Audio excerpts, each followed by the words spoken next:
તારા હાટુ 50 છોકરી જોઈએ અને બધી છોકરી તને રિજેક્ટ કર્યો હોય કેમ કે તું તોતળો હો ને એટલે. અને આજે 51મી છોકરી જોવા જઈ હી ત્યાં કાંઈ બોલતો નહીં અને બોલ ને તો અંગ્રેજીમાં બોલજે. યસ, નો, ગુડ. બરોબર બરોબર. હાલ. આ દીકરીના પપ્પા છે ને ઓલા દીકરીના મમ્મી. કેવું લાગ્યું મારા કાકાનું મકાન? ગુડ. રસ્તામાં આવવામાં તકલીફ તો નથી પડી ને કાંઈ? નો. ચા હાલશે ને? Yes yes. એ ચા આવવા દ્યો.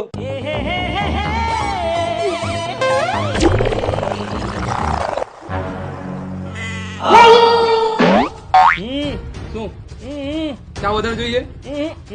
કાંઈક બોલ તો ખબર પડે. ટામાં ટીલી દે ટીલી, ટેમ પીવો. ઈ તીલી નથી, ચાની ભૂતી તે. મારી દીકરી તોતલી, એની માય તોતલી, હું તોતલો, જોવા એ છોકરો તોતલો. જેવું જોતું હતું એવું મળી ગયું. તો ફટાટિયા ફોડાવે ફટાટિયા. બધા હરખા ભેગા થયા હે તો કાંઈ વાંધો નહીં. તલો તંતુ ના ચાંદલા.